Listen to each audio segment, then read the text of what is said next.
aquella sería la adolescencia, que empieza con la ovulación. Perdón, vamos a hacerlo mucho mejor. Vénganse aquí adelante y los demás se sientan, ¿ya? Y cuando vayan a presentar, presentan.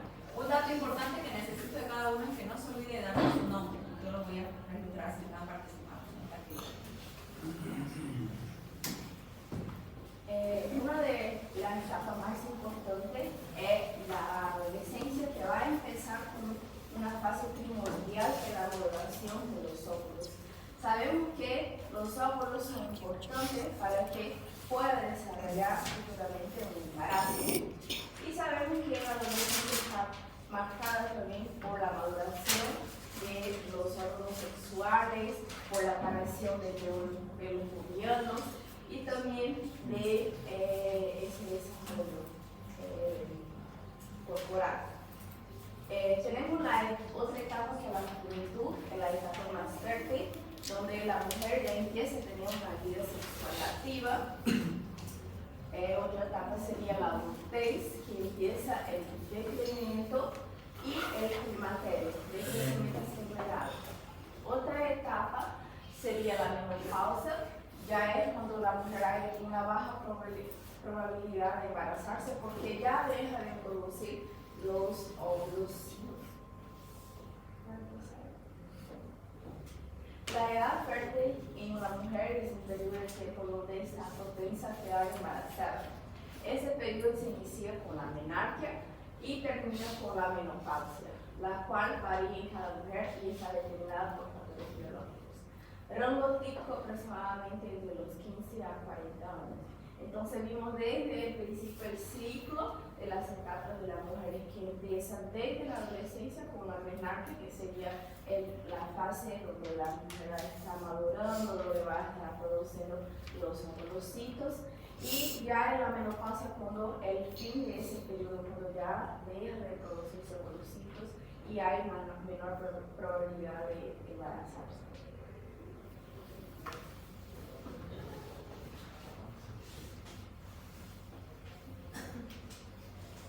Vou falar um pouquinho dos alimentos que vão ajudar na fertilidade da mulher. O ideal é que essa alimentação seja uma alimentação rica em alimentos naturais e frescos, e também em uma alimentação balanceada. O principal alimento aqui nesse exemplo acá é o ácido fólico, que vai ajudar a fortalecer o organismo da mulher e também a prevenir algumas enfermidades. O ácido fólico, por exemplo, espinacas, arroz integral, cálcio, leites e almendras, magnésio, uva e aquate, probióticos, vitamina B, arroz e aquate, e zinco, ferror e quinoa. Também, se a pessoa desenvolve embaraço, é bom evitar a cafeína, o álcool e o tabaco. Também vai ajudar a manter um IMC quadrado normal, se você manter de 18,5 a 24,9. E também é importante o exame de Papa Nicolau, que é um exame preventivo que vai determinar lesões pré-cancerígenas. E acá com alguns exemplos de saúde de acordo com a idade. Aos 11 anos, tomar lavacuna, pela vacuna HPV, e aos 19 anos também é importante tomar em conta os exames arterial, colesterol e glucose. E aos 25 aos 54 anos é importante o Papa Nicolau e também aos 40 a mastografia. E os cuidados generais, sempre manter o médico anualmente, fazer atividades físicas, tomar bastante água, dormir pelo menos 8 horas e também evitar os estresses. Acá temos um exemplo de suplementação, que seria sulfato ferroso e ácido fólico, 200 gramas de sulfato ferroso, mais 0,4 de ácido fólico, mais 150 gramas de vitamina C em tabletas por 3 meses ao ano. E também sobre a vacuna DT, que vai prevenir a difteria, tétano neonatal e tétanos anudos. As doses seriam ao nascer a primeira dose, 1 mês a segunda dose e há 1 mês a terceira dose, e aos 6 meses na quarta dose e ao 5º ano na quinta dose.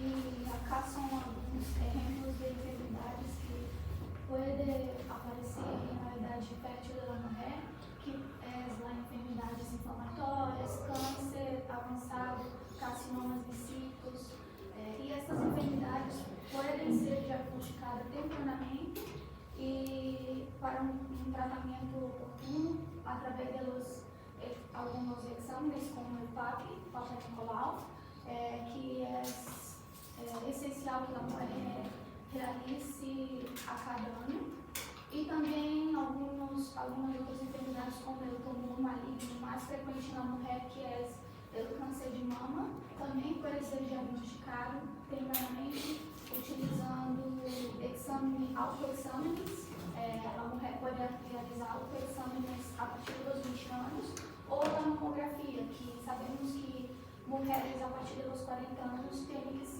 realizar a mamografia, e incluso para diagnóstico temprano também temos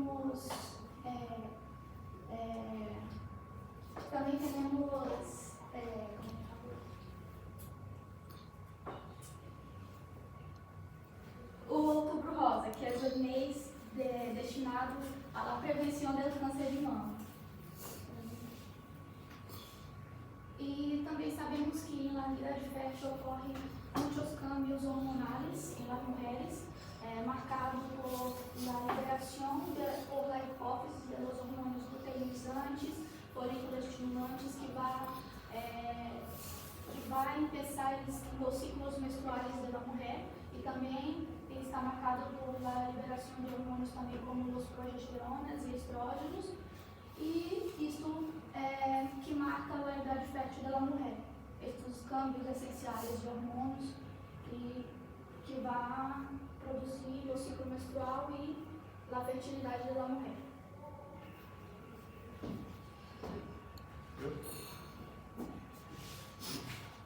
Bueno,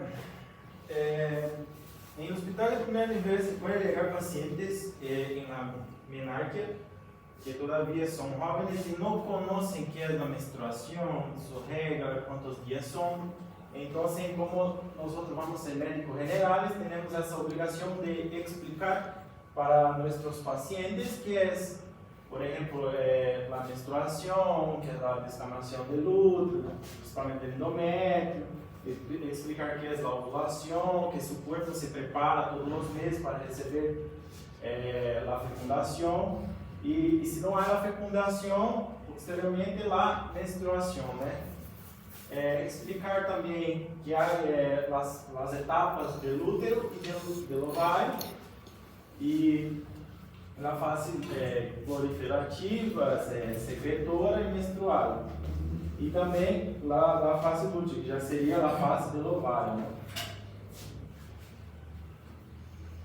Bueno, pasando ya desde la menopausia hasta la menopausia, tenemos que preocuparse con ese tiempo que la mujer queda expuesta a los estrógenos, porque sabemos que los estrógenos son buenos, pero también son malos, porque esa edad que la mujer pasa expuesta a los estrógenos, sabemos que puede aumentar sus riesgos de padecer cáncer, por ejemplo, de cervix, todos los cánceres que vienen de la mujer, ¿sí? Por ejemplo, el carcinoma ductal in situ, ¿no? Que es la mujer más común, el adenocarcinoma. Entonces, se viene una paciente, por ejemplo, de 10 años con una menopausia precoz y no quiere tener hijo en su edad fértil, no podemos poner que ela tome um anticonceptivo a base de estrógeno, porque já começou com uma menarquia precoce, uma puberdade precoce.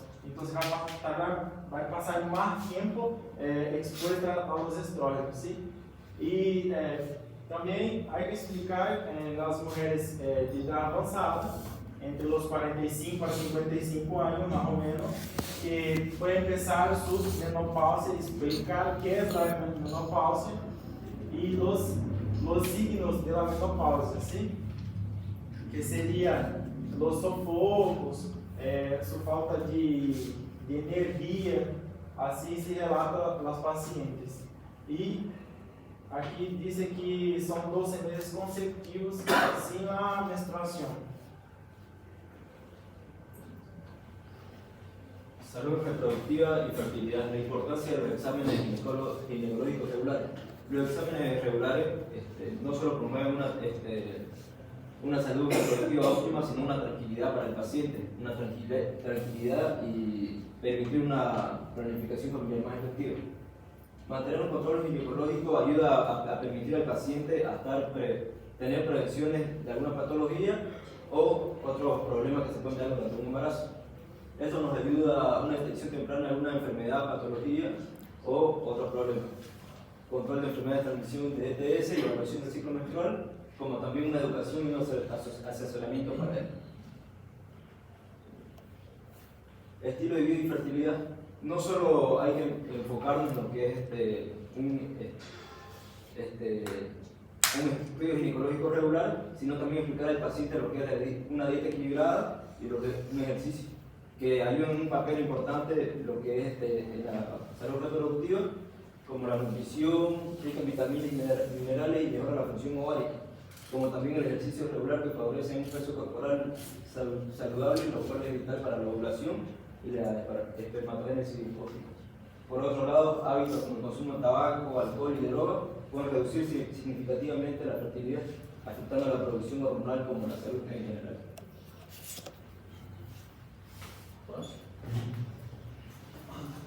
Bom dia. Bueno, e na idade está expostos a muitas outras patologias, como sífilis, HPV, entre outras, e, consequentemente, isso também temos métodos anticonceptivos e de barreiras, incluindo de barreiras como condom, masculino e feminino, que a vantagem deste seria evitar não só no embaraço, mas, consequentemente, outra doença que estamos expostos a esse período. Em anticonceptivos temos DIU, pílula, alguns implantes, obviamente, pranchetas anticonceptivas e o DIU é um dos que tem o maior êxito de prevenção do embaraço, mas, como disse inicialmente, a desvantagem desses métodos anticonceptivos, a não ser condom, possibilidade de ter alguma outra enfermidade sexualmente transmitida. E a primeira prevenção seria não hacer sexo para não engravidar e esse dispositivo. Bom, seria isso. Ya, ¿y los trastornos de la menstruación? ¿A quién le tocó?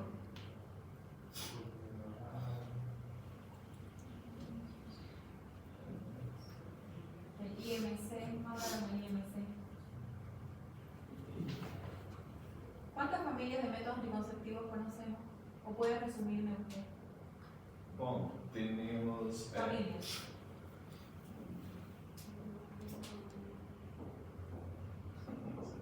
Bueno, ¿qué hay? Los definitivos, los temporales, los métodos de calendario. Por lo menos hay 5 familias de métodos anticonceptivos. Y hay que conocerlos de forma general, ¿no? Y de ahí clasificarlos cuáles son. Por ejemplo, los definitivos, ¿sabemos qué? Vasectomía. ¿Y la otra cuál? Exactamente, ¿no? Ahora, un tema, un método preventivo. ¿Por qué hablar bastante de los trastornos del ciclo o de los periodos menstruales? Porque es lo que toda mujer alcanza a vivir o no es así. Y en base a los trastornos de los ciclos o periodos irregulares, los trastornos significan que hay algo que no está pasando o que está pasando inadecuadamente. Entonces, en base a una, vamos a decir, una hipersecreción, en la irregularidad o específicamente en ese sentido es que se toma una medida preventiva y ustedes lo han hablado. El hierro, comentaron, escuché ácido fólico, ¿verdad? Hierro, entonces tratamiento preventivo en este tipo de casos es muy común, les cuento. En la consulta, hablar de mujer en edad fértil, esos temas son muy comunes. Por eso que les mencionaba, por ejemplo, qué temas son los que se hablan para mujeres en edad fértil. Y ahí yo les dije varios temas, ¿verdad? Entonces, ese es más que... después viene la alimentación, que por supuesto ahí viene el IMC, las prácticas del cálculo. En un tema, si no me equivoco, no sé si es en este o en el siguiente tema, en los próximos temas de esta tercera unidad que estamos empezando, ahí ustedes incluso van a sacar su IMC y dentro de su examen también van a tener que sacar ese cálculo y créanme que no todos sacan bien ese cálculo. Parece increíble, pero es importante, pues, ¿no? Entonces a eso se enfocaba el tema. ¿Ya? Siguiente grupo, por favor, para que no nos gane el tiempo.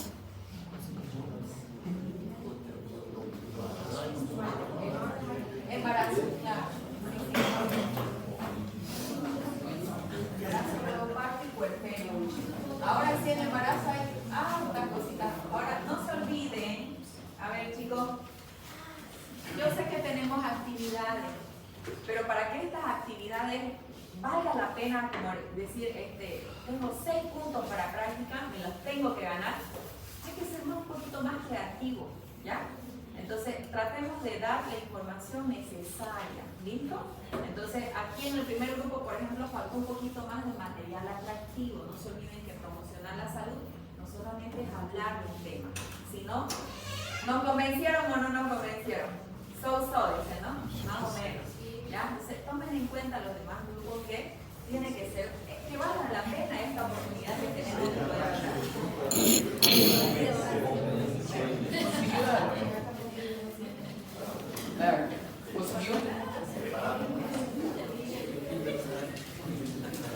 Piensen en el grupo de parto y puerperio, por favor, que les dé el tiempito para que ellos puedan, de repente tienen algo preparado. Así que,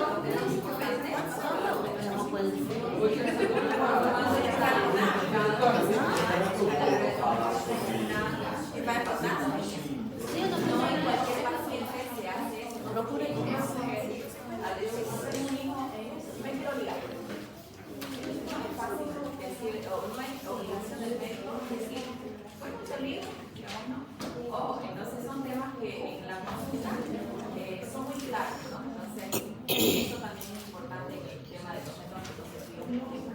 Ahora, cuando ya hay muchos hijos de 3 en adelante, ya es una indicación para una persona.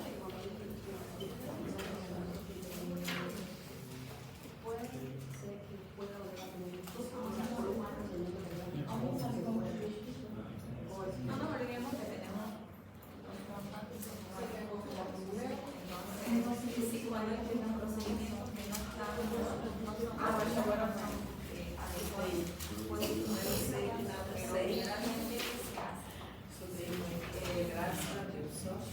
que ustedes van a ver en el tema de yo soy una ligadora de ropa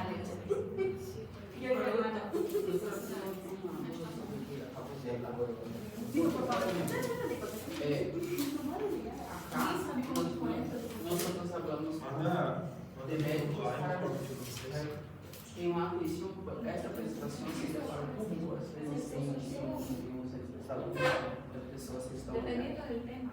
Sim, por exemplo, me toca sonografia, e no texto você habla de um embaraço como se fosse uma viagem, e na outra sonografia como você sacar fotos.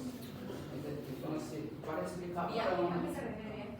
a, Una jornada. uma jornada, porque essa é uma jornada que a ultrassonografia é como sacar uma foto para virar. Controle não tá aí? Para saber como está, sem saber. Então, eu para. Não tá em cima? Não vou jogar aquele na viagem, não vou jogar aquele na. Que eu vou sacar fotitas, entendeu? Entende? Vou falar que essa ferramenta é essencial, então, é isso que está tenemos que mejorar. Usted ya sabe qué tipo de público tiene, a eso se tiene que enfocar. Cuando hablamos de conocemos generalmente qué tipo de población tenemos. Entonces, si se fuese una población que mayor de edad, ya saben de cómo va a ser. Entonces, según el tipo de población que tiene,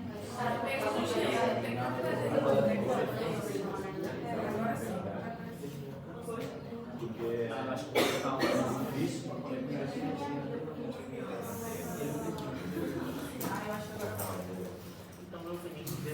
Próxima semana ya tienen teoría científica. ¿Qué más les tocó? ¿No han dado examen? ¿No han terminado? Por isso, Alto exame, aquele exame foi. hoje tem um exame ahorita, tem Empezamos recién esta semana. obstetrícia também. Obstetricia, Mano, Yo veo. É que às vezes apareceu também. Por eso. tem que pedir. Saber todo.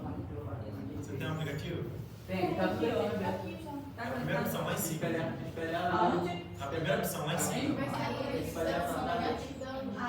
Tá falando que tá conectando é quando a pessoa Mas tem. você está na internet, que é Na primeira opção. Podemos ir adelantando. Pueden empezar ya mientras ella va solucionando el tema de la conexión. Ustedes pueden ir ganando tiempo. Ele é a pantalla. Ele tá mandando todas as pessoas.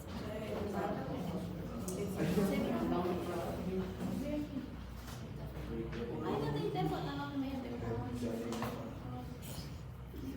só mais duas turmas. Tá gravando? Tá gravando? Não, é nós que vamos gravar. É nós que vamos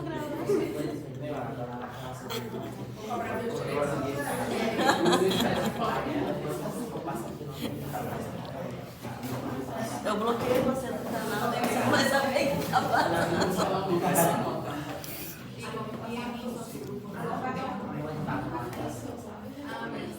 Nosotros vamos a hablar sobre embarazo. Nuestro equipo está compuesto por Bianca, Nelly, Isabel, Jefferson, José Ricardo y Lagar.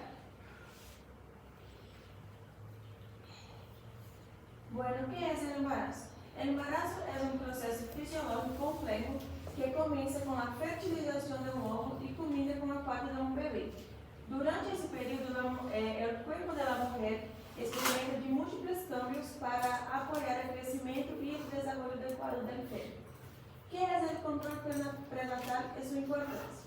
El control prenatal tiene como objetivo principal monitorar el desarrollo del embarazo, detectar las complicaciones de manera temprana y oportuna y preparar a la madre para el parto. Según el Colegio Americano de Obstetricia y Ginecologia, as visitas pré-natais devem incluir a avaliação do crescimento fetal, a detecção de anomalias e também a educação da madre para o parto.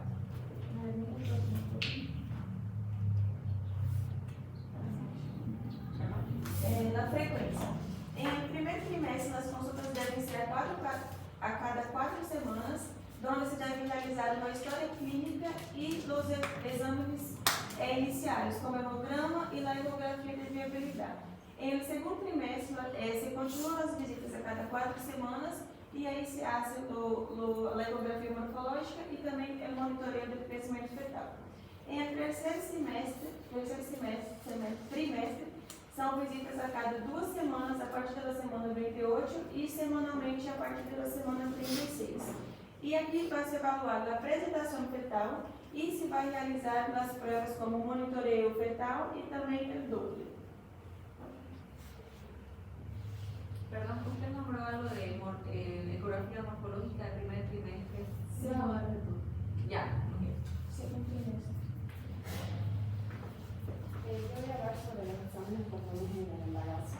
Se pide exámenes de sangre como lo más complejo, evaluar los niveles de hemoglobina para detectar anemia, que es común durante el embarazo debido a un aumento de flujo sanguíneo.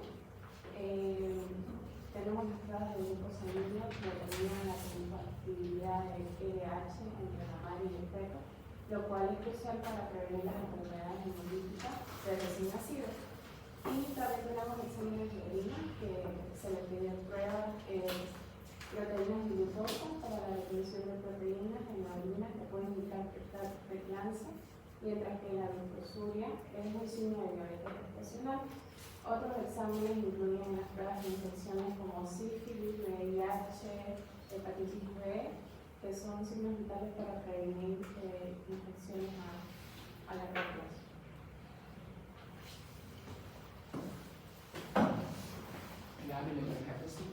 E as ecográficas são ferramentas essenciais para o manejo do embaraço e nos proporcionam informações críticas para a toma de decisões ao decorrer pelo tempo do embaraço. E elas são divididas em no mínimo três ecografias. A ecografia do primeiro trimestre, do segundo trimestre e do terceiro trimestre. A primeira ecografia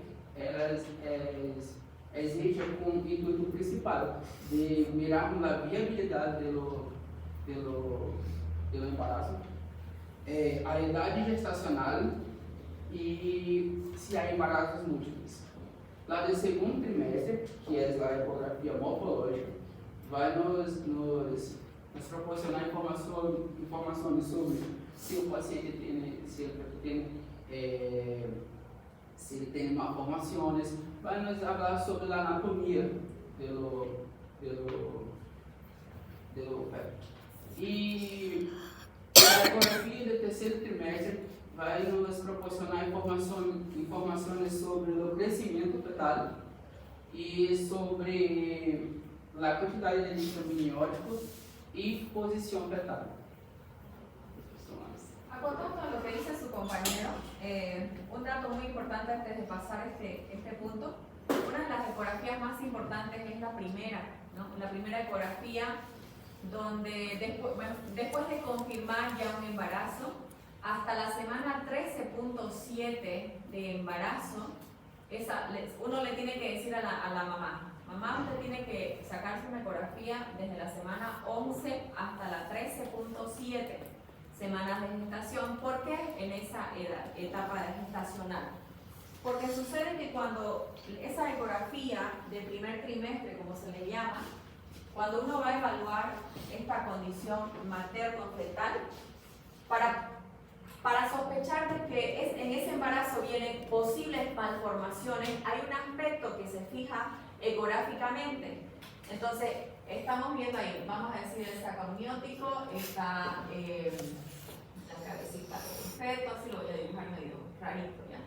Entonces, ¿qué es lo que se evalúa en este sentido? En las ecografías desde la semana 11 a la semana 13.7 semanas de gestación, lo que evaluamos ecográficamente es la translucencia nucal, ¿ya? Aquí se saca un parámetro, una medida de qué es la distancia del cuerpo uterino con la nuca del feto. Entonces, este parámetro nos va a indicar que probablemente más adelante se pueda venir este feto o este bebé con algunas o ciertas malformaciones congénitas, ¿no? Entonces, por eso es que es un dato importante y por eso se debe pedir entre este rango de semanas. Fuera de esa ya no.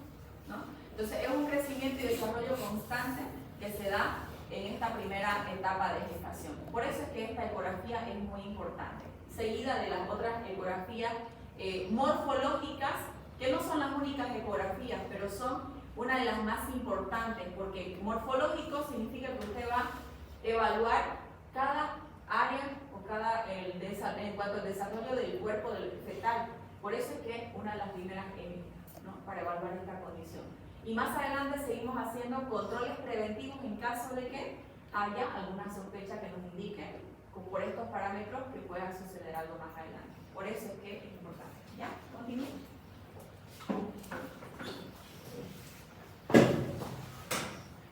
Então, bom dia. Nós escolhemos 4 patologias típicas, né? Que são as mais comuns, como a pré-eclâmpsia, a diabetes gestacional, o parto prematuro e as infecções. Né? A pré-eclâmpsia afeta a múltiplos sistemas, né? E são complicações severas, que podem ser tanto para a madre como para o feto. Seu manejo inclui a monitoração estreita em casos graves, né? Também você pode dar a indução de parto, né? A diabetes gestacional se associa ao maior risco de uma pressão fetal, que seria o crescimento desordenado do feto. Você passa de 4 quilos, não? E também pode ter um parto traumático, né? O manejo da diabetes inclui uma dieta, um exercício físico e, em alguns casos mais severos, a insulina, né, da diabetes. O parto prematuro, né, é o nascimento antes da semana 37, é uma das principais causas da mortalidade neonatal. Né? As intervenções incluem a medicação, né? Trocolíticos e corticoides antenatais, que seria para não ter, segurar o feto, né? As infecções de trato imunitário e vaginoses das bactérias são comuns e podem levar à complicação se não se tratam a tempo as infecções, né? O tratamento seria antibiótico das infecções na maioria. Ahora, otro aspecto que usted mencionó sobre los laboratorios, hay que mencionar específicamente que hay laboratorios que se hacen en la primera visita o control prenatal. En el primer control prenatal creo que ustedes ya saben como cultura general qué tipo de laboratorio se pide. A ver, ayúdenme. Hemograma completo. ¿Qué más? Hepatite B. Evo. Beta-HCG. ¿Qué más? Chagas. Toxoplasmosis, VIH, factor RH, ¿verdad? Entonces, ¿qué más? Hepatitis. ¿No? Entonces, en la química sanguínea tienen que ir todos esos estudios o laboratorios que se piden en el primer control prenatal. Además de eso, tiene que venir acompañado de la valoración nutricional con la que está entrando esta mujer en etapa de gestación. De ahí recién partimos a qué es lo que vamos a hacer en esa mujer, ¿no? En esa paciente embarazada. Entonces, esto se lo ve muy como, es una actividad que, muy fundamental en el primer control prenatal. Eso es lo que se tiene que realizar. Y después confirmar con una ecografía. La primera ecografía generalmente suele ser a la semana 5, 6, 7 o 8 de gestación.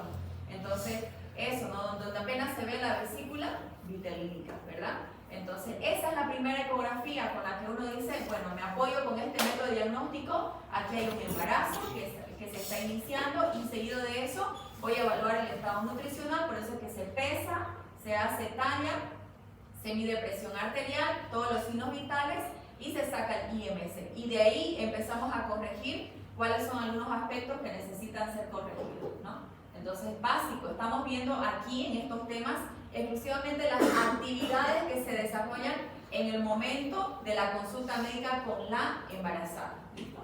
¿Qué más?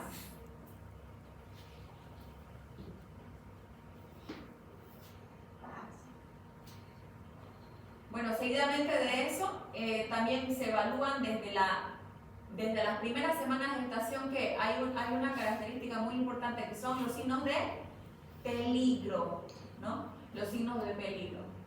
Vamos.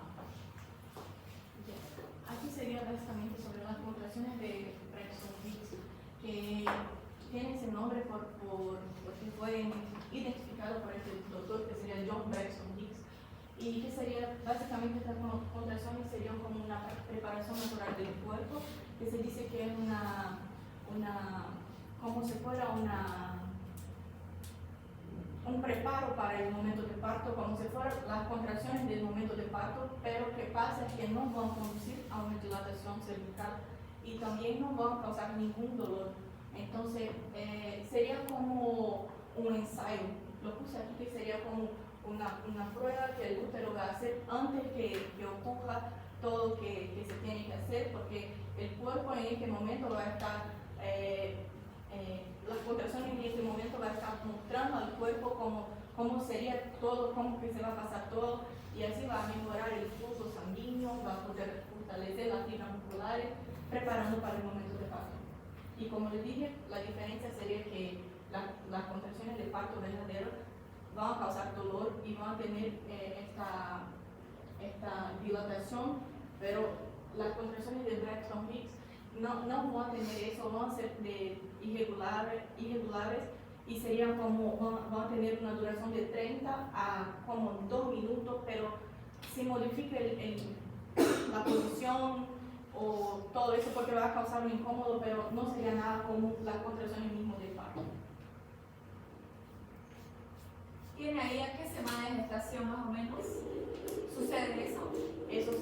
Eso sería como, si no me equivoco, por 28 semanas por ahí, por el tercer trimestre. Menos, sí. Menos. Adelante, continúe. Ya. Aquí sería el monitoreo fetal, que sería con este equipo, y es básicamente para monitorizar el feto, que sería con el transductor, que eso se va con una crema a base de agua, un gel, que sería a base de agua, va a poner el transductor en el abdomen de la mamá y va a sacarla, pero estoy embarazada, entonces no va a salir nada.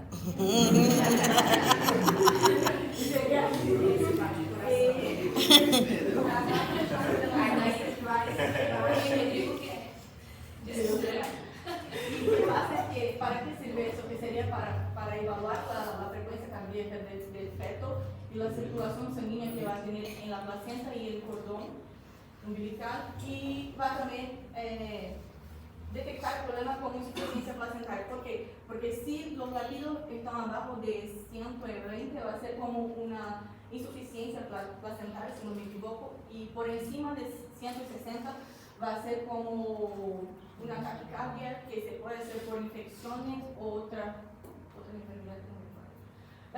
La importancia de esto es que especialmente en los embarazos, principalmente aquellos que son de alto riesgo, porque van a detectar posibles restricciones que sean del crecimiento uterino y van a permitir la evaluación del bienestar de la mamá y del feto.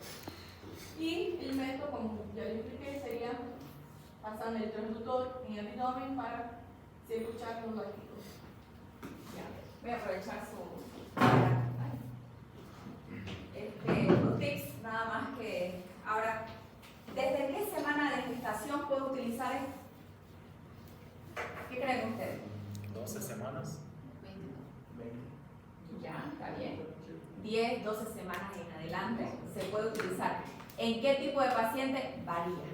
Imagínense una paciente con un tejido adiposo muy proporcionado, usted no lo va a encontrar ni por chiste, porque la resonancia que tiene este transductor, las ondas no llegan tan profundas, no es lo mismo que un transductor de un equipo ecográfico, ¿no?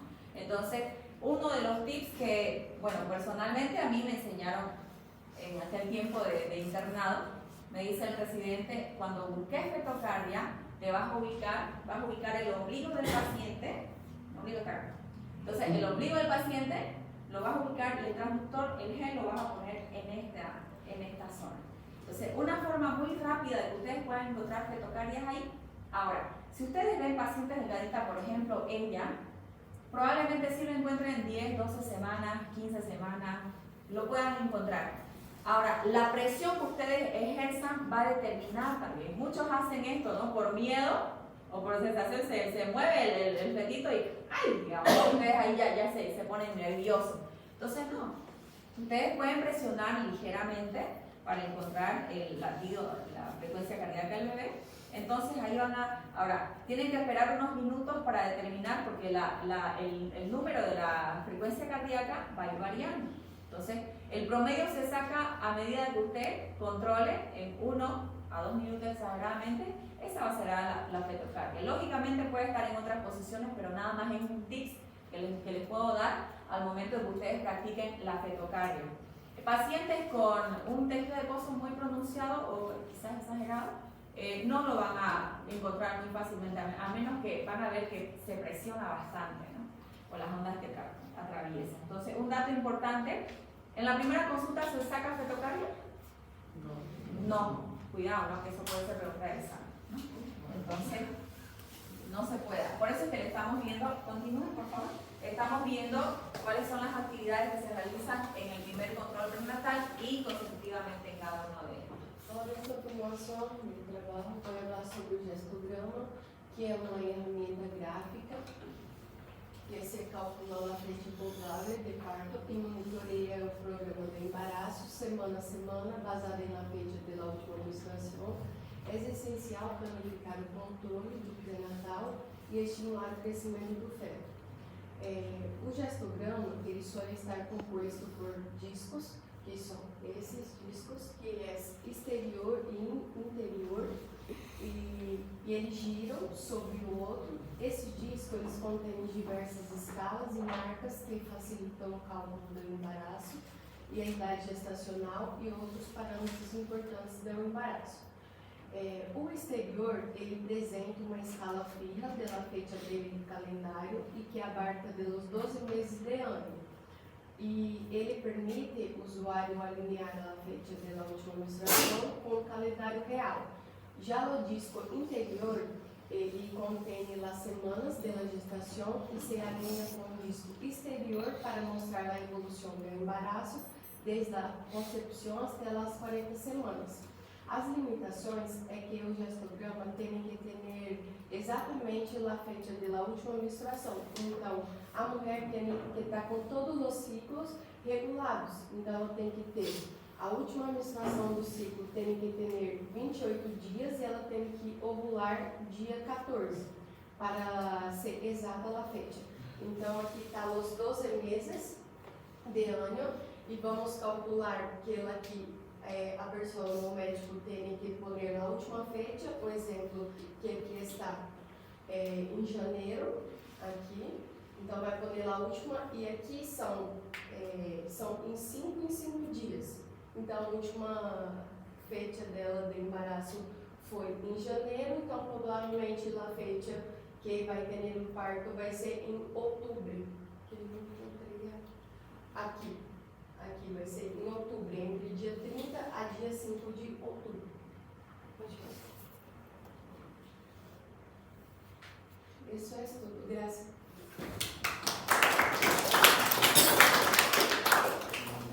¿Cómo identificar las señales de peligro en el embarazo?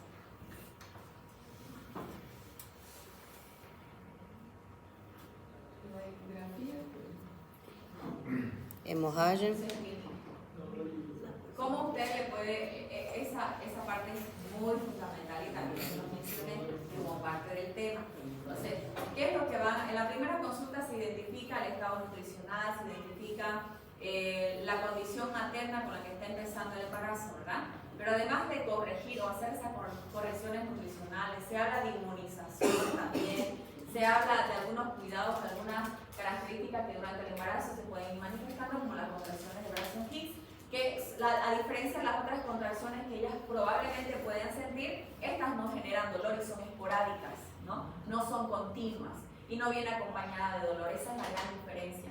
Ahora, ¿cómo enseñarle a la mamá qué características debe tener para hacer? Sabemos que las condiciones durante las primeras semanas de embarazo son de alto riesgo, ¿verdad? ¿Cuáles son las recomendaciones generales o de qué manera puede identificar una mujer que está en riesgo de su embarazo? ¿Cuáles son las señales de peligro durante el embarazo? Ese es un tema que deberían haber, ese es un punto bastante importante que deberían haberlo desarrollado. Después, otra de las prácticas en el control prenatal, ¿qué actividades se llegan? Por ejemplo, llega una paciente a la consulta, pasa, supongamos que ya no está en su primer control prenatal. ¿Cuáles son sus controles de rutina que se deben hacer durante la etapa del embarazo en el control prenatal? Nunca se debe dejar, hay un cartoncito, ¿verdad? ¿Quiénes son mamás acá? 1, 2, 3. Muy pocas. Entonces, nosotras ahí sabemos que hay un cartoncito donde hay datos muy específicos que hay que controlar. Ahora, cuando hay una irregularidad, por ejemplo, en la fetocardia, por ejemplo, maniobras de Leopoldo tampoco lo han hecho. ¿Qué pasó? Las maniobras de Leopoldo son las actividades. Entonces, a eso iba yo, que dentro de las actividades del control prenatal se exige. No estoy hablando exclusivamente de primera visita, pero ¿qué se hace? Peso, la talla puede ser variable, porque la talla solamente es al inicio, pero signos vitales como presión arterial, frecuencia cardíaca, frecuencia respiratoria, incluso temperatura, ¿verdad? Después de eso, ¿qué se realiza? Si está de acuerdo al tiempo de la edad gestacional, altura uterina. ¿Cómo se saca la altura uterina? ¿Desde qué zona se saca? Desde la circunviana, y usted lo va a palpar, usted lo va a tocar, ¿no? Entonces usted tiene que, mamá, a ver un ratito, voy a medir su altura. Y la altura uterina, así como las ecografías que han mencionado, tienen que ir, mejor dicho, en relación al tiempo de la edad gestacional. ¿Qué sucede muy seguido? Que puede ser un error de la persona que saca la ecografía o del aparato, el equipo, o puede ser un error del tiempo gestacional. Pero esos datos, por ejemplo, esto es importante también, es pregunta de examen, la relación que tiene que tener la semana de gestación con las ecografías y con la altura uterina, ¿no? Estas tres se deben relacionar. ¿Qué quiere decir? No puede haber mucha variación. Por ejemplo, si está una semana de gestación de 26, no podemos sacar una altura uterina de 20, es muy alejado. Ahora, no podemos sacar ecográficamente una edad gestacional vamos a ponerle 21, 22, ¿no? Entonces, esos datos se tienen que relacionar, la altura uterina, ecográficamente y con la edad de gestación de la paciente, ¿me entienden? Por eso es que se hacen esas maniobras. Maniobras de Leopoldo también, ¿a qué edad gestacional empezamos a hacer maniobras de Leopoldo? Porque esa no es una actividad de primer control prenatal, ¿verdad? Ni de ANGA. En el primer control prenatal usted verifica cuáles son las señales de peligro en la cual puede estar expuesta. Entonces, cualquier tipo de secreción. Por ejemplo, ¿por qué se hace las EGOs de rutina? Porque muchas de nosotras, como mujeres en etapa de gestación, así sea que no produzca ya sea picazón o dolor al momento de miccionar, pero que tenga una alta frecuencia. Miren, un dato muy importante que se llama a la consulta es que le dice la mujer en estado de gestación. O usted le pregunta, porque generalmente ellas, algunas no suelen hablar, o tal vez ese dato se les escapa, se les olvida, ¿verdad? Pero usted es el que maneja el control prenatal. Usted es el que no se debe olvidar de estos aspectos. ¿Por qué? Porque una infección urinaria, se dice que hay estas bacterias pueden lograr romper la barrera placentaria y pueden generar una ruptura prematura de membrana. Entonces, y eso puede desencadenar rápidamente un parto. Lo mismo sucede con las infecciones vaginales, las secreciones. Entonces, en una etapa de embarazo no pueden haber esas irregularidades. Ese es el sentido de cuidar a la mujer en estado de gestación. ¿A través de qué? De los controles prenatales, ¿verdad? Entonces, maniobras de Leopoldo, ¿a qué etapa se lleva? ¿A qué edad gestacional? Entonces, eso también va a ser una determinante. Antes que me olvide, las señales de peligro, algún tipo de secreción o contracciones dolorosas, vamos a decir, o ya sea secreciones sanguinolentas. Yo tuve una vez una paciente que me dijo, estoy sangrando, ¿será que es normal? O sea, no, lógicamente no. Entonces, ¿cuál es la indicación terapéutica para ese tipo de pacientes con secreciones sanguinolentas con hemorragia en la primera mitad del embarazo, ¿verdad?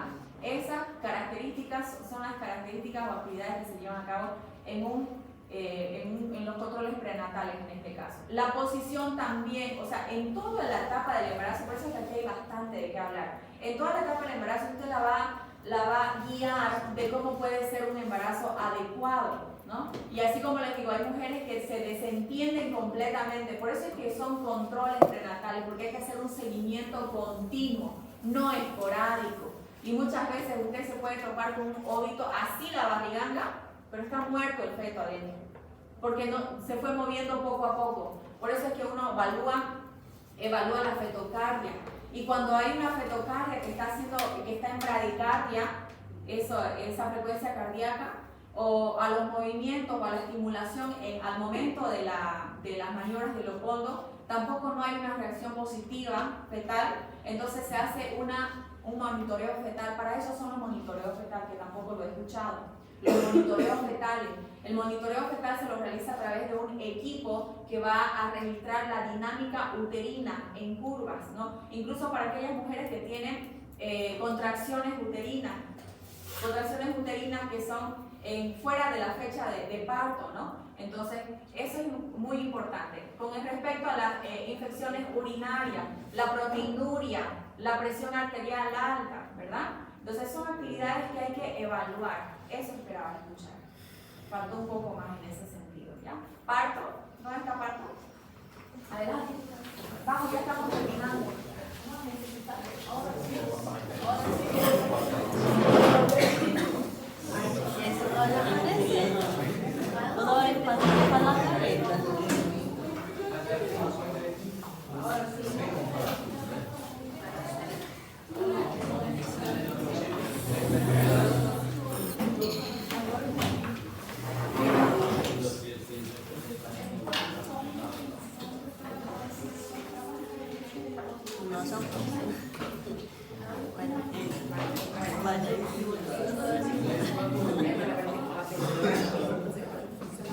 Não, claro. Ô, Rude, você vai ter que sentar aqui do lado. Você tá bem na frente. Ele senta bem aqui na frente. Você acha que é desse?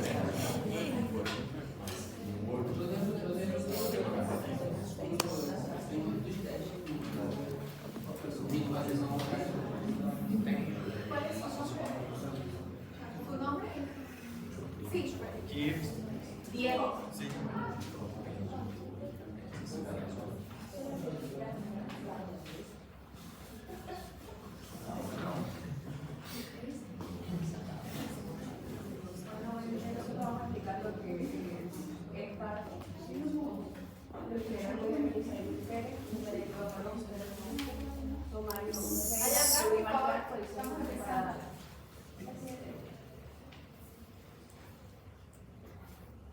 ¿Qué es el parto? Hablamos del parto cuando se habla sobre qué es una expulsión del feto maduro y lo que es la placenta. Se habla que es a término entre las 37 a 42 semanas. Cuando es antes de las 37 se habla sobre un parto prematuro y fuera de las 42 semanas un feto postérmino.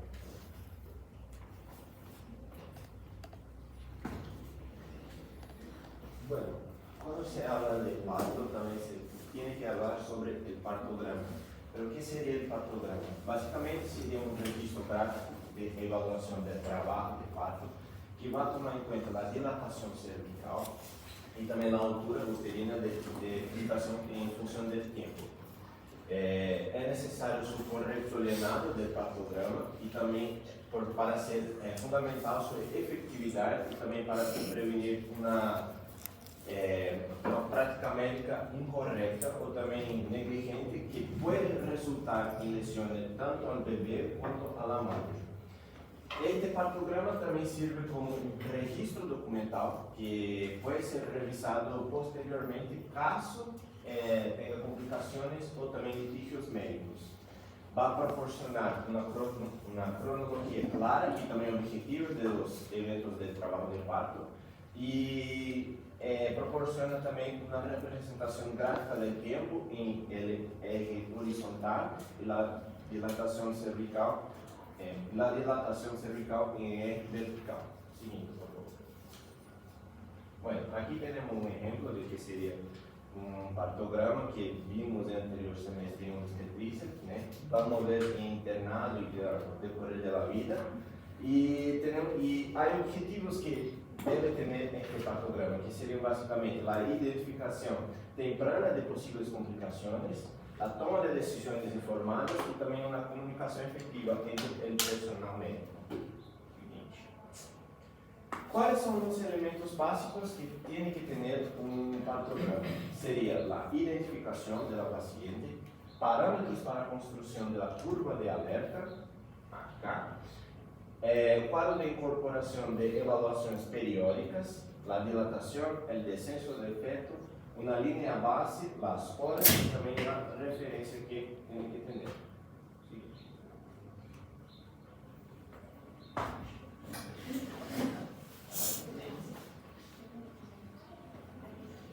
Gracias. Mais uma, por favor. Bueno, la fase de parto, todos nosotros sabemos y vamos a explicar al paciente, son tres fases, ¿no? Sería la fase de dilatación, la fase expulsiva y la de alumbramiento. La fase de dilatación, mi compañero va a explicar más adelante, entonces vamos a pasar a la fase de expulsión, que comienza cuando el túbulo uterino ya está completo, dilatado. Durante esta fase el bebé desciende el canal del parto, impulsando las contracciones uterinas y después para empujar la madre más y termina con el nacimiento del bebé. La fase de alumbramiento ocurre después del bebé y termina con la expulsión de la placenta de la membrana. De todos nosotros cuando pasar esta fase vamos a cuidar la placenta, todos los está todo listo. Vamos a explicar hoy día, voy a explicar un poco mejor sobre el proceso de dilatación. Vemos que esta fase es la primera y la fase de dilatación subsiguiente a la primera también, que se divide entre el latente, el activo y la de transición. En la latente comienzan las primeras contracciones leves, dolores de espalda leves, unos cólicos también leves, y dura entre horas o días quizás en las primeras etapas. Luego tenemos sus características, que el cuello uterino comienza a ablandarse y a dilatarse como de 3 a 4 centímetros. La siguiente fase, que es la activa, vemos que generalmente dura entre 3 a 6 horas y sus características son contracciones más fuertes, ya vienen siendo más regulares, no irregulares como en la primera, y sus síntomas pueden ser las contracciones como de 3 a 5 minutos. En la última, que es la de transición, es la fase más corta que dura de 30 minutos a 2 horas. Y esta fase es la más dolorosa, presentando características como contracciones extremadamente fuertes para la expulsión del feto. Luego los síntomas, estas contracciones duran entre 2 a 3 minutos con una duración de 60 a 90 segundos hasta llegar a completarse, que serían las 10 segundos, ¿no? De 7 a 10 segundos. Luego de esta fase primera, que es la fase de expulsión, que va a explicar mejor. Voy a detallar la fase de expulsión. Esta comienza cuando el cuello uterino está completamente dilatado. Las contracciones aumentan de entre 5 a 6 contracciones cada 10 minutos. En esta etapa, la fase del bebé desciende por el canal de parto y es empujado por las contracciones uterinas y el empujamiento de la mujer. Y lo por ahí se da la fase, ahí termina la fase de expulsión y comienza la fase de alumbramiento. ¿Cómo se le indica a la madre que puja? Que primero respire y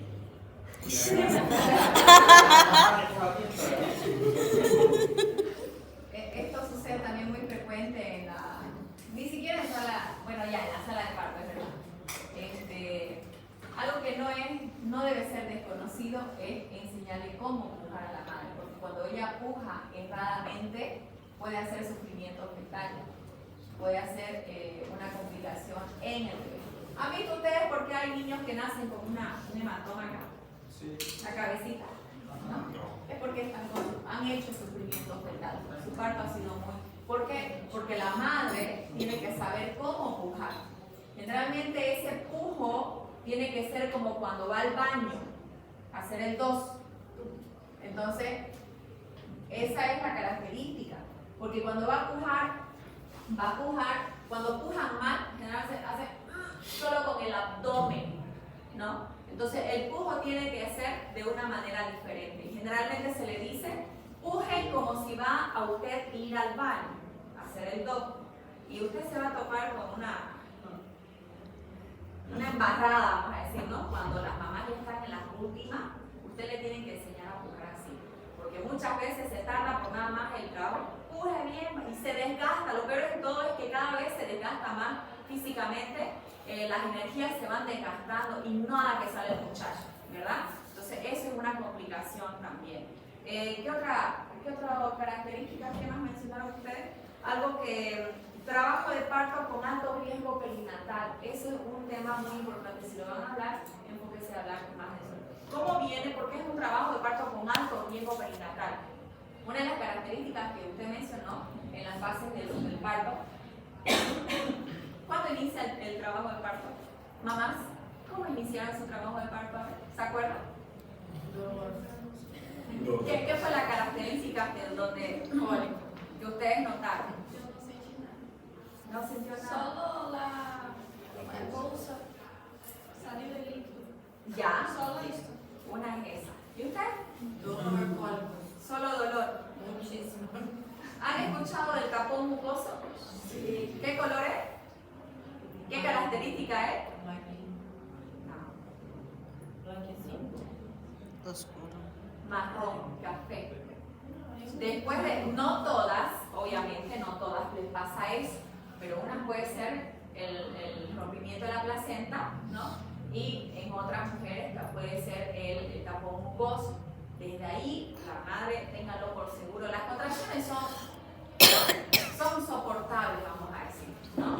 Pero desde que se elimina el tapón mucoso o el rompimiento de la bolsa, ahí las contracciones llegan a ser mucho más continuas y más intensas de dolor.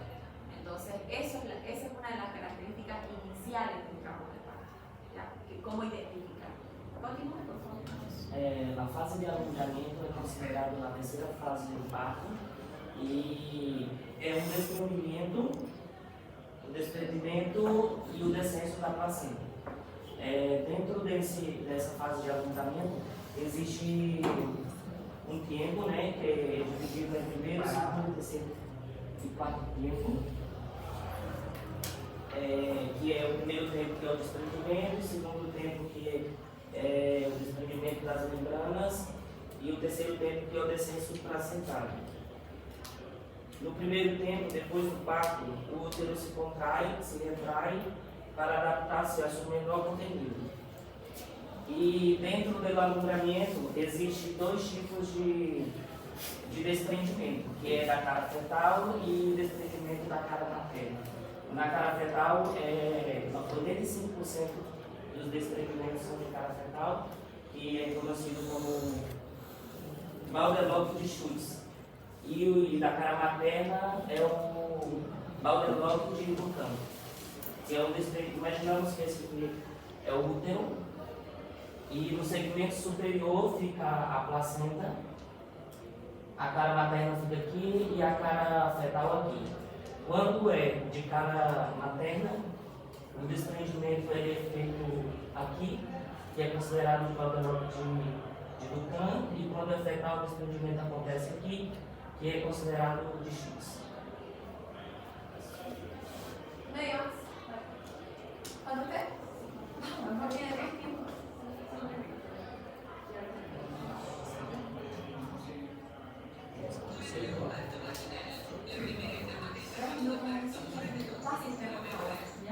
Por factor tiempo. Bueno, entonces voy a comentar sobre lo que son las complicaciones que puede haber en el parto. Hay una distorsión fetal donde puede haber una malposición o donde el bebé puede pasar por el canal de parto. Esto es causado, puede ser alguna de las causas por una obesidad materna o una bebé abajo.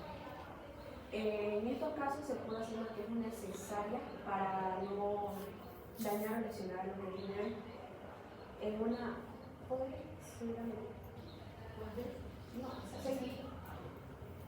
En lo que es el sufrimiento fetal, entonces cuando no hay una buena oxigenación del bebé y lo que le da la temperatura, se puede hacer un monitoreo para poder ayudar a detectar lo que es el sufrimiento fetal. En estos casos, cuando es grave, se realiza una cesárea de emergencia para asegurar la salud del bebé. En lo que es la hemorragia de posparto después de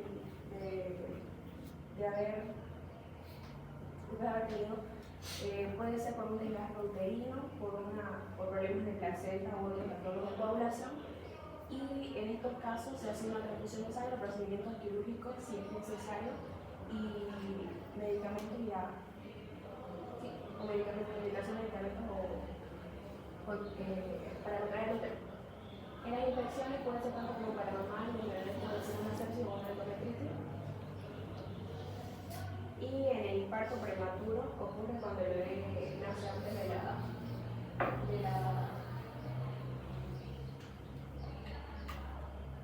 17 semanas. Antes de las 17 semanas puede haber una complicación y se da lo que es alada de manitas de bebé, que se puede hacer por que hay una mala posición en los cuidados intensivos. Una posición puede ser que tenga una posición podálica o transversal, y es donde se utiliza la maniobra de bebé para ayudarlo al bebé a estar en una posición simpática y poder no tener alguna complicación. Y como conclusión, el parto es un proceso natural crucial para el nacimiento que puede implicar tanto desafíos como el desarrollo fluido, la vigilancia médica y la preparación adecuada, que son esenciales para manejar las posibles complicaciones y asegurar el bienestar del bebé y la madre. Puerperio, por favor, adelante. Antes que nos vayamos. Vaya pasando su historia clínica a las personas que se les asignó el trabajo.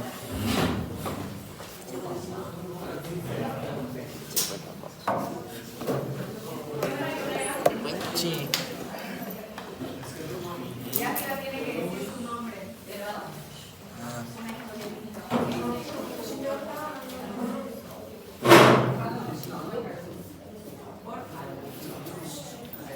Se fez. Vamos por medio, como 10 minutos, exagerando, y 20. Doutor, Sim? ele está como gols na dilatação e coramento. Não são os signos prodromes do trabalho de parto?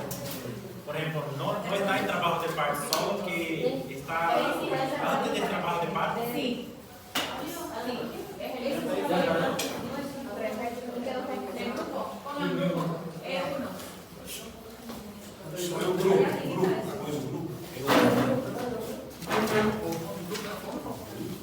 Grupo é uma história clínica.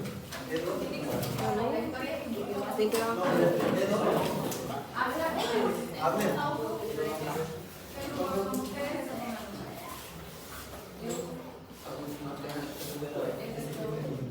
Olha, por favor,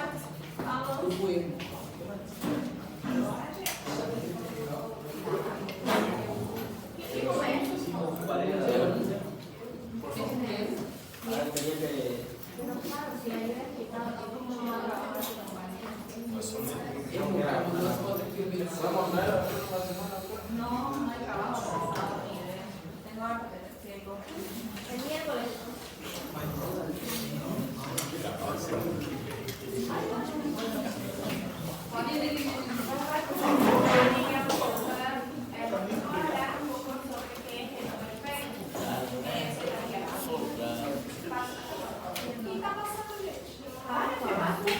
Bueno, el puerperio, también llamado el periodo postparto, es la etapa continua que acontece, se ocurre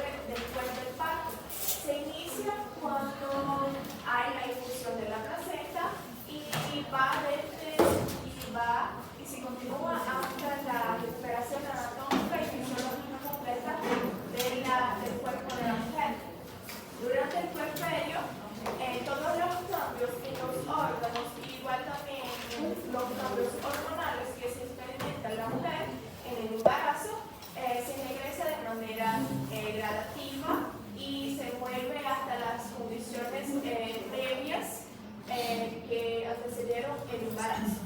El puerperio podemos llamar el puerperio inmediato, lo que ocurre en las primeras 24 horas, inmediato de los 10 días hasta los 41 días que llamamos también de cuarentena, y el tardío que va desde el 42 días hasta 364 días. Buenos días, mamá. Ya, el periodo inmediato, como mi compañero mencionó, es dentro de las primeras 24 horas. Pero vamos a visualizar que es postparto y la madre, el cuerpo maternal se está adaptando al postparto, donde van a venir a producirse algunos cambios o van a pasar algunas cosas, las cuales vamos a ver qué es lo que sucede. Hay una involución uterina, o sea que el útero se va a venir a contraer para volver a su tamaño normal y evitar lo que son las hemorragias. A esa contracción se la conoce como el cuerpo. Después vamos a ver que son los que son secreciones vaginales que se van a dar con sangre o restos de tejido placentario. Los cambios cardiovasculares que deberían ser la reposición de lo que son los signos dentales y el volumen sanguíneo. Los cambios urinarios que pueden llegar a tener dificultad para orinar, para que a la paciente se les puede motivar para que ella lo más frecuentemente. Y la lactancia, que vamos a ver que es donde se produce lo que llegaría a ser la primera leche materna, que deberían ser los calostros, que van a ver que son ricos en carbohidratos, vitamina A, vitamina E, vitamina K. La vitamina A va a venir a lo que es la glucosa, la membrana de la glucosa, y aparte de eso va a ayudar a tener lo que son factores bioactivos y inmunológicos, que son los inmunológicos. Aparte de eso, vamos a ver que cuáles son amarillento, me estoy poniendo con el ojo. Me estoy poniendo con el ojo. Ya. Después los cuidados que tenemos que tener en este periodo, más que todo, son la monitorización de los signos vitales. Tenemos que tener el control del cuello, el control uterino. Tenemos que ver, aparte de eso, lo que debería hacer, tiene que tener una persona predisponente para la primera movilización, tiene que tener manejo del dolor. Esos son los más principales. Y después, ¿cuáles son las complicaciones más comunes en este periodo? Que debería ser las hemorragias postparto y más que todo la infección. Porque en este periodo vamos a cuidar para el bienestar de la salud maternal fetal para los siguientes periodos. ¿Qué pacientes aplica el hilo vaginal? Porque se aplica la oxitocina en la nutrición, ¿En todas las pacientes? No en todas. Eso.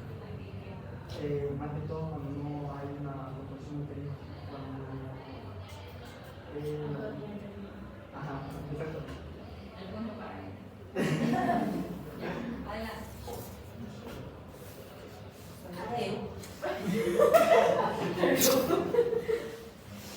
Exame físico. Programa de exames.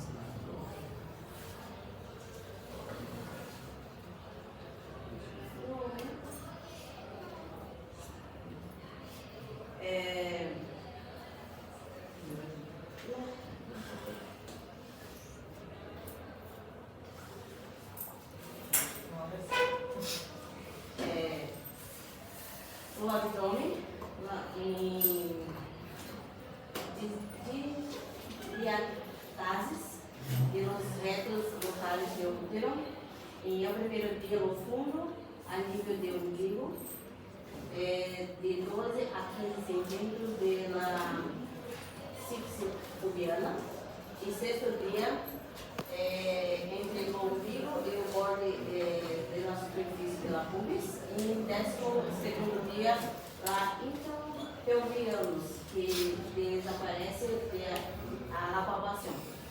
Considerando firme a elástica e ao ser excitado responde uma contração pela palpação.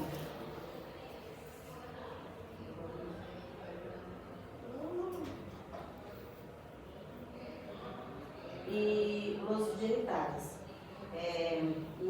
El coelho recupera sua consistência e alcança a longitude normal no terceiro dia. Os genitais externos recuperam o aspecto normal. O orifício interno se cerra ao 12 dias. As varizes vulvares se borram. externamente se estrecha más lentamente y la vagina se recupera la tonacidad.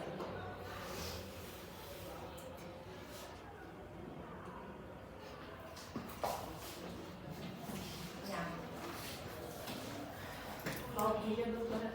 A mim me tocou falar do puerpério imediato na questão de indicações das 24 primeiras horas, no caso do parto fisiológico, e das primeiras 48 horas do parto quirúrgico.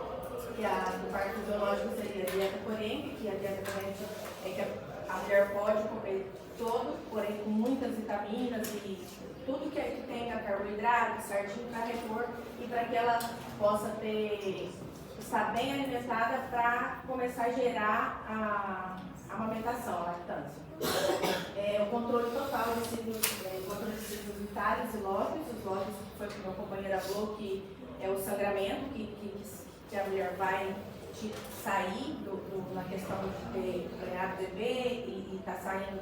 Tem 4 cores dele que ele vai sair nos primeiros dias. E aí tem que ser observado nas primeiras 24 horas como está sendo para dizer ou não para a paciente se ela vai ganhar alta nessas 24 horas e ir para casa, está tudo bem, ou se quer ir no hospital para mais algumas horas de observação.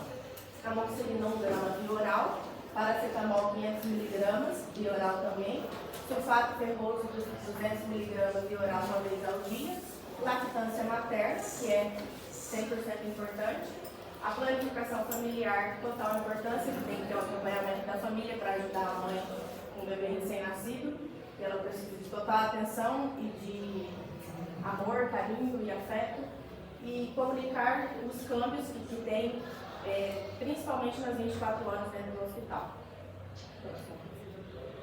Nas indicações para o imediato quirúrgico, são 48 horas de atenção, e nessas 48 horas a gente tem, nas primeiras 8 horas, nada por via oral na dieta de alimentação, depois ela começa com líquidos, e depois também vai para a dieta normal. Controle total de signos vitais e de lóquios também. Amoxicilina, enquanto ela está no hospital, é endovenosa, 1 grama a cada 8 horas. A gentamicina, 80 mg a cada 8 horas, endovenosa. Paracetamol via oral e sulfato ferroso, 200 mg, uma vez ao dia. E esse tratamento ela vai usar em casa também nos primeiros de 8 a 10 dias também. Tem que fazer o tratamento. Aí os laboratórios necessários, no meu caso, não pedi laboratórios quando eu saí. Só se eu acho que só se tiver alguma necessidade específica. Assim é. E lactância materna tem que ser observada, porque quando a mulher tem um parto quirúrgico, a amamentação demora mais para descer o leite. Não é como o parto fisiológico, que o leite desce mais rápido. Sim, pelo efeito da anestesia. E planificação familiar é a mesma coisa, então comunicar câmbios também é a mesma coisa. Tudo a gente tem que ter muita atenção com a mulher que acaba de ter um neném, principalmente pelo estresse, principalmente pelo cuidado que a família tem que ter em si, porque nesse momento é um momento tão importante que muitas entram em depressão pós-parto. E aí não quer nem cuidar do nenenzinho. E é isso.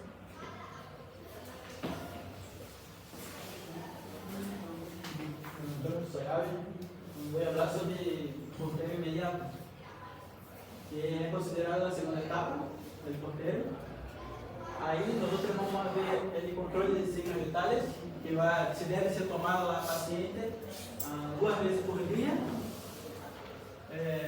También vamos a ver, teríamos que evaluar los quilios. Tenemos que evaluar los quilios, donde del primer día pós-parto até el segundo día, el tercero, los bloquillos son rojos, no cintilante, y puede ser escaso o un poco maturo. Del cuarto día até el séptimo día, vamos a ver que si los quilios se cambian el color, se van a tornarse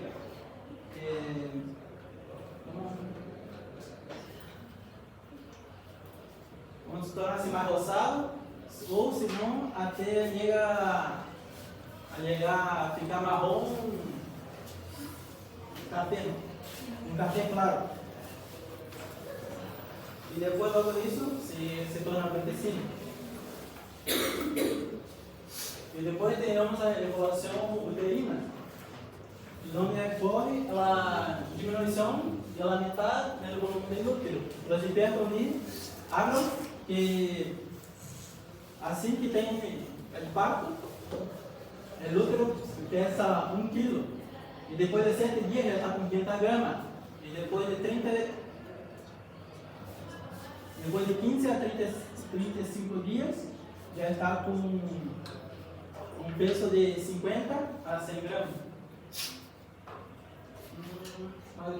Também, nessa etapa, se evalua o teor psicológico da paciente, onde há que explicar, por causa que há muitos primeiristas que se quedam com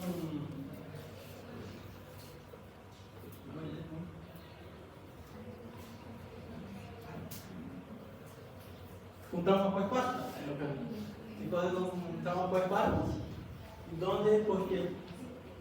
porque o que ocorre muitas vezes não sabem amamentar, ele dói a pressão e depois não querem mais amamentar. E a amamentação é um fator essencial para essa etapa, onde o que vai ocorrer, libera a ocitocina, não amamenta, mas aumenta o número de contrações. ¿Uno de los dos va a explicar sobre los signos de alerta? Sí. Adelante. Então passa para o slide de laboratório. Bueno, en el alejado y en el tardío hay que tener más o menos los mismos cuidados, pero como ya estamos a tiempo, vamos a hablar sobre qué le vamos a pedir de laboratorio, signos de alarma y los criterios de alta para estas pacientes. En el alejado y en el tardío, estas pacientes hay que tener mucho más cuidado porque como ya pasó un tiempo que normalmente es el tiempo que ya debería haber acabado el puerperio, porque el alejado es de 11 a 42 días y en ese tiempo normalmente ya acabó el puerperio normal. En el tardío llega hasta ser hasta 1 año, entonces en estas pacientes vamos a tener un control normalmente de 30 en 30 días, tanto psicológico cuanto de consulta médica en sí. ¿Qué le vamos a pedir de laboratorio? Le vamos a pedir hemograma, flujo sanguíneo, glicemia, creatina, la reagina, para sífilis, la hemoglutinación directa cuantitativa para el Chagas, la toxoplasmosis, el perfil hepático en el caso de preeclampsia. Ahora, los signos de alarma que le vamos a indicar a esta paciente es si ella tiene fiebre, si la herida de su cicatrización está infectada, tanto si hubo corte en el infernal de parto, o si hubo la cesárea. Y también vamos a que ella note la fetidez en los glóbulos, porque estos no deben tener un olor fuerte, porque ellos tienen que ir mudando de apariencia, pero para mejor. El edema asimétrico, la simetría de los miembros inferiores en el edema también. Por eso hay que tener por eso tenemos que siempre decir y indicar a la familia que esta paciente debe estar acompañada, porque ella no puede presentar fiebre y nosotros sabemos que las madres en el momento del puerperio estamos preocupados pero de que por ellos mismos, entonces quizás la madre no se va a dar cuenta que está con fiebre, tiene que tener una alimentación balanceada, tiene que preocuparse tanto con él porque en muchos de estos casos en puerperio alejado y tardío tenemos el baby blues, tenemos la depresión postparto, tenemos el trauma. Entonces, para esta paciente, para que tenga criterios de alta, tenemos que tener una paciente estable, una ausencia de fiebre de 24 horas, tenemos que tener ausencia de fetidez en los líquidos, su herida está bien cicatrizada, tener laboratorios normales. Entonces, la paciente tiene que estar lo más normal posible para poder seguir con la vida de una madre. Así, eso normalmente asusta más a las madres primerizas. Y básicamente eso sería su resumen en el ¿Apellido? Local. Bien, nos vemos la siguiente semana. Ya, doctora, gracias.